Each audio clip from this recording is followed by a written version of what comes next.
Most people are not offering their vibrations on purpose. They are offering them in response to what they are observing. So these are the things that we would do if we were standing in your physical shoes. We would observe because you can't help it. There's stuff around and you like to observe, you like to see, you like to know, you like to learn, you like to be part of things. So you're going to observe.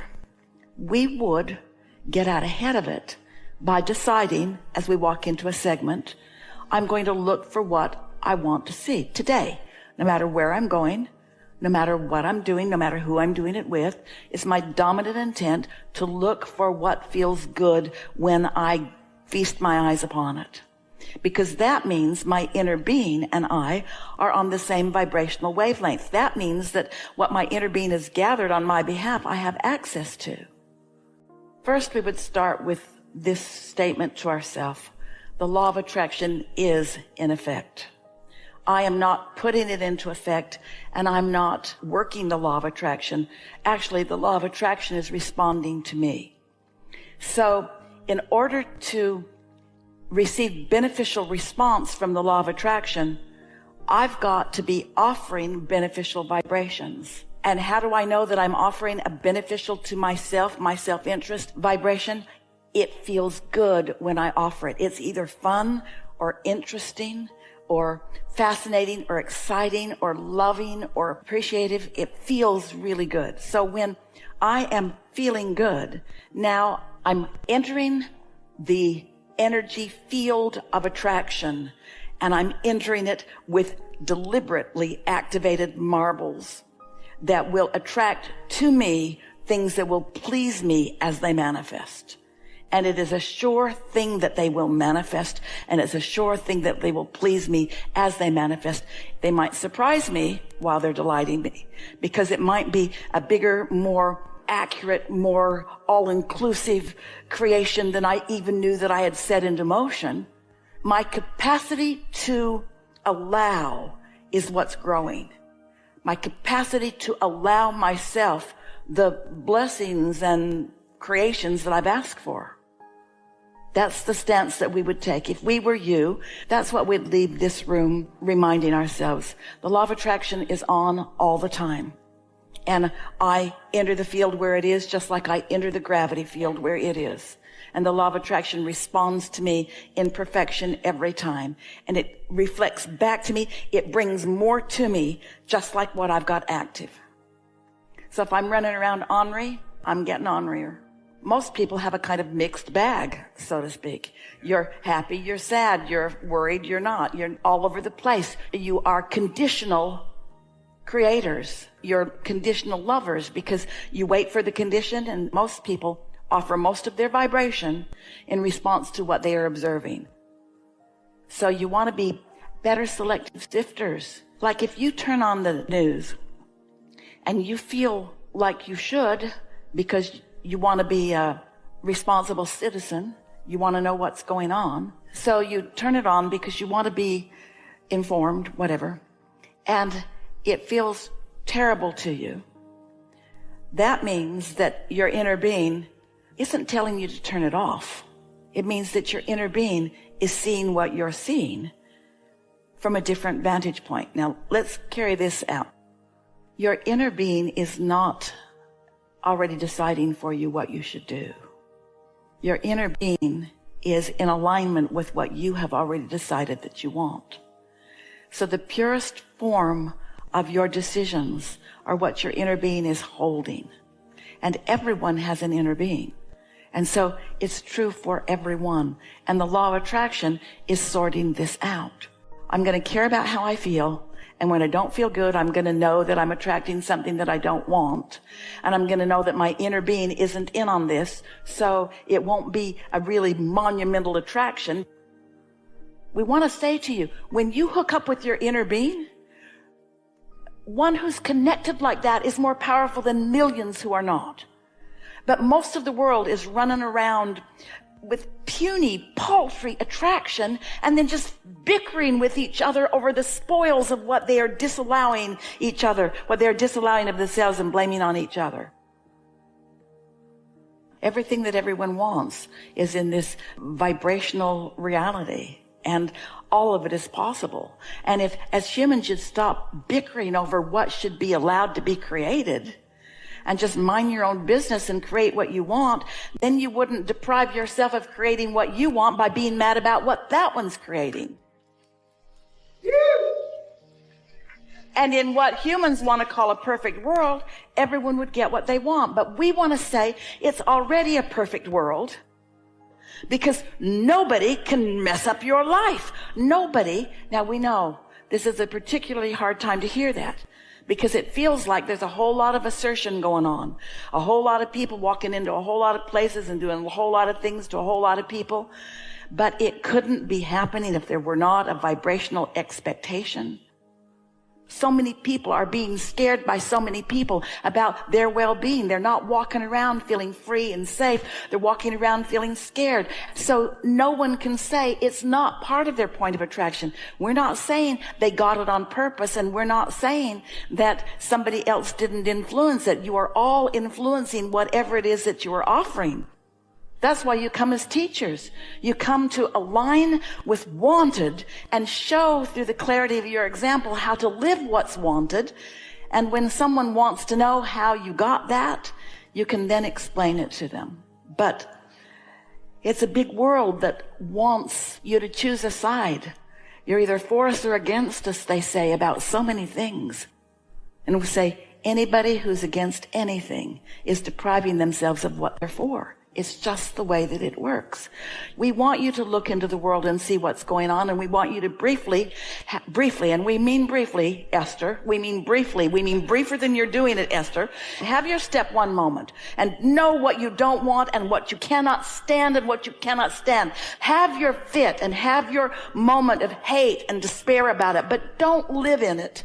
Have it and launch all those rockets of desire about children eating every night and children going to bed and feeling safe, and about the world being a place that people want to live. And launch all those rockets of desire, and then as soon as you can, give your undivided attention to the Vortex version that hasn't manifested yet because everybody's so busy recreating what they don't want. They're so busy looking at the horror of what's happening that it just pops up in another place and another place and another place and another place. They worry about guns, so they just get more guns. They worry about more people being crazy and misusing the guns, so more people get crazy and use the guns. It's all about the law of attraction. And you have power that you aren't exercising because you are observers of what is rather than advocates of what you've decided that you now prefer. Look forward into what's becoming and watch how the universe will deliver for you what you are asking for. And don't wait for others. Don't chastise them when they don't get it. Don't be mad at them if they misunderstand. Don't push against anybody. You just do your thing. And we want you to know it doesn't take more than a room full of people about this size to look into that vortex of what is wanted today and to begin attracting, because one is more powerful than millions who aren't, to begin attracting what you're wanting. You were non-physical energy before you came into this body. And even as consciousness entered your body, the larger part of who you were remained non-physically focused. You refer that often to soul. We call it source. We call it your inner being. But that part of you exists at the same time. So here you are walking around in your physical realm, having exposure to life and having opinions. That's the most accurate word that Esther can find. So you see something and you have an opinion about it. This is what we really want you to hear. At the same moment that you're having an opinion, your inner being is too. You're feeling what you describe as fear. Your inner being is not doing that. Your inner being only knows the positive aspects. So your inner being will never negatively attract on your behalf, ever. So your inner being has an opinion that's based on love and a lot of experience and a lot of vetting of a lot of lifetimes and a lot of exposure to a lot of experiences where you've just come to know your own power and you've come into alignment with who you really are. And then there's you in your human form, not learning, not because you need to learn that, but because that's just the way that it is. When you look at something and you shout no at it, This is a universe that's based upon attraction, on inclusion. There's no such thing as no. So when you shout no at something, you're actually shouting yes at something you don't want. You're actually calling to you what you don't want. But guess what? Your inner being is never doing that. So the big stuff is never going to happen like that. Oh, you can mess up your life and you can have a miserable time, but you're not going to destroy the world with things like that. This world is not under threat or at risk. The well-being is dominant. All that's happening that you would call negative or unwanted, all that it is a human or a whole lot of humans, because beasts don't do it. Hardly. Some of them, when they're domesticated, they begin to act a little more like you, but mostly they're pure positive energy. And so when you push against something and your inner being doesn't, you feel that tug of war.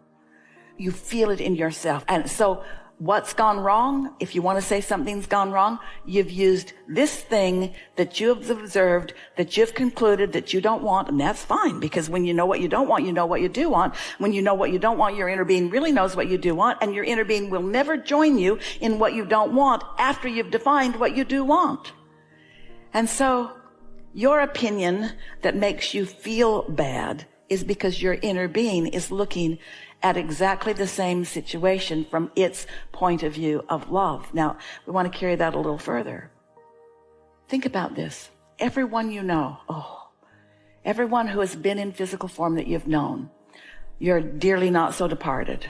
They've reemerged into non-physical. And in their transition, they have left behind all doubt and fear and worry, because in that transition, they've joined their inner beings and they're resistant free and they're pushing against nothing.